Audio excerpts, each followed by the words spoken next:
Attention mga minamahal kong senior citizen. Sa araw po na ito, pag-uusapan po natin ang payout schedule na mangyayari po sa June 22, 2026. Ito ay pension po para sa ating mga senior citizens na mga kwalipikado. Take note po dyan ha.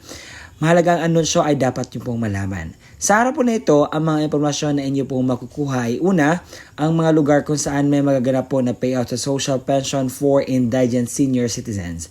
Pangalawa, ano ang oras ng inyong payout. Pangatlo, saan gaganapin ang payout. Pang-apat, mga kumpletong requirements na dapat mong i-ready. At pang-lima, mga dagdag kaalaman patungkol po dito. Kaya naman, inaanyayahan kita na tapusin mo ang video na ito hanggang sa dulo nang sa gayon makuha mo ang punto ng video kong ito. At hindi ko napapatagalin pang oras. Kung gusto mo na maging manatiling updated ka, just subscribe my YouTube channel at i-bell notification mo na. At ito na po, hindi ko na po papatagalin pa. Ang una po sa ating listahan ang Local Government Unit of Malita dahil meron po magaganap na payout sa June 22, 2026. Ito po. Sa June 22, 2026, ang Barangay Poblasyon ay isa sa mga mag-payout sa alas 8 hanggang alas 3 po ng umaga at magaganap po ito sa ABC Gymnasium. Dagdag pa rito, meron din payout sa Barangay Tubalan sa alas 8 hanggang alas 12 ng tanghali. Barangay Buhangin, alauna hanggang alas 3 ng hapon. Barangay Lakaron, alas 8 hanggang alas 12 ng tanghali. Barangay Pangian, alauna alas 3 ng hapon. Barangay Kidapong, alas 8 hanggang 12 ng tanghali at Barangay Talugoy alauna hanggang alas 3 ng hapon at magaganap po ito sa Barangay Gymnasium po ang inyo pong payout. Sa probinsya ng Negros Oriental sa munisipalidad ng Zamboanguita ay meron po magaganap na payout sa social pension sa June 22, 2026 sa Nahandig Covered Court po magaganap. At gusto nyo ba ng listahan sa mga kasali? Heto po.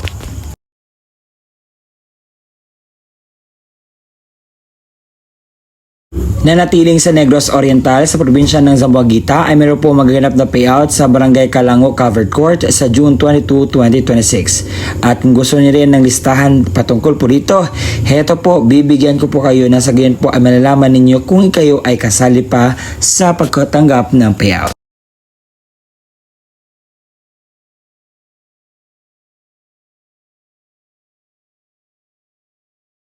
Sa Barangay Sampaloc, Tanay, Rizal ay meron po magaganap na payout sa second quarter sa social pension sa Municipal Extension Office sa June 22, 2026, that is Monday. At magaganap po ang inyo pong payout sa alas 9 hanggang alas 3 po ng hapon. At ito po ang mga listahan sa mga pangalan na kasali po na kukuha ng pensyon. I-post lang na po ang video na ito nang sa gayon po makakuha kayo ng idea o mga impormasyon patungkol po sa mga kasali.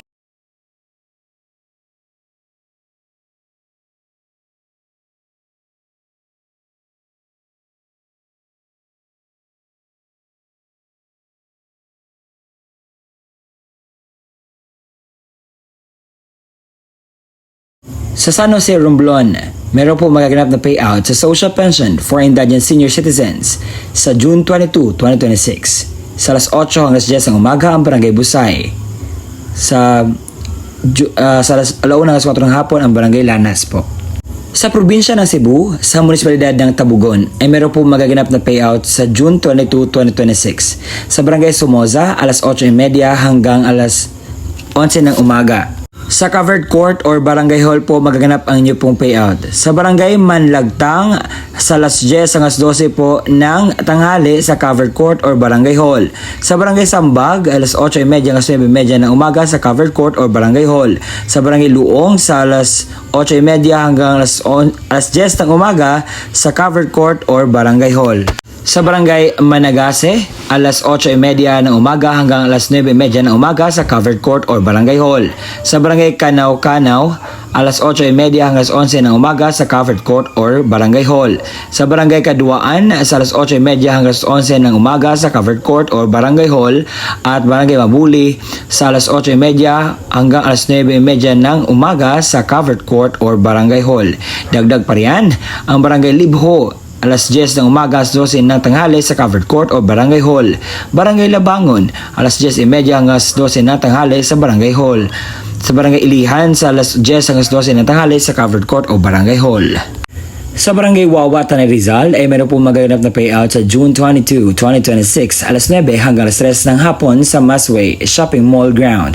At ito po ang mga listahan sa mga pangalan na kukuha po ng pensyon.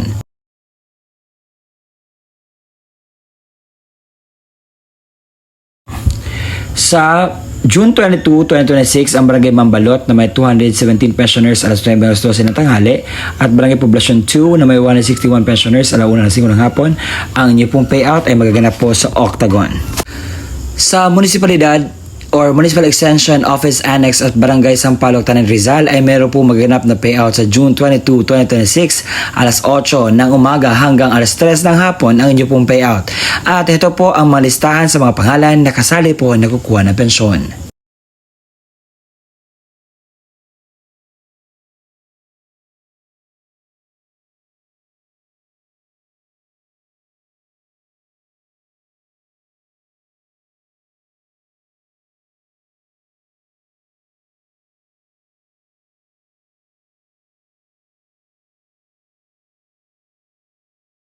Sa Kananga, Leyte, meron po maganap na payout sa June 22, 2026 sa mga barangay na ito: Barangay Mahawan, Barangay Natubgan, Barangay Lunoy at Barangay Poblacion.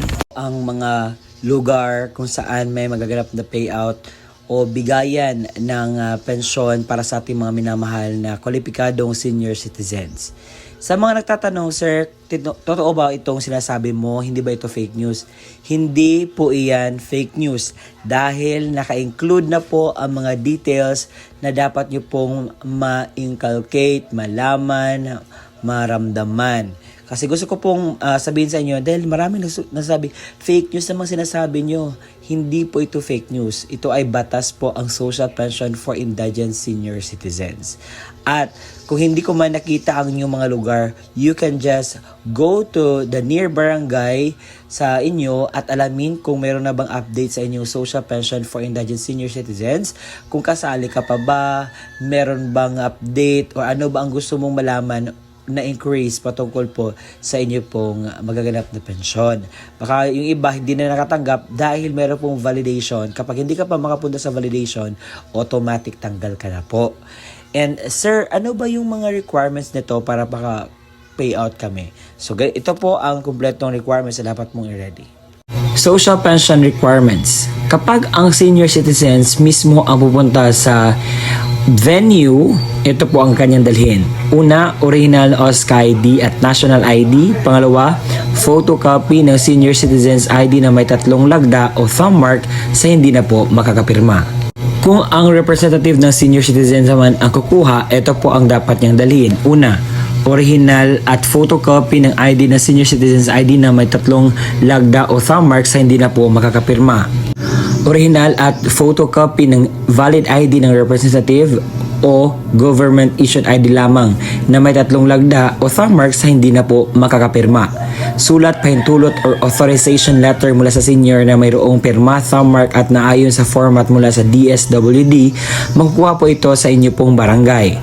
Pang-apat, kopya ng litrato ng senior citizens na may kasamang representative na may hawak na updated newspaper.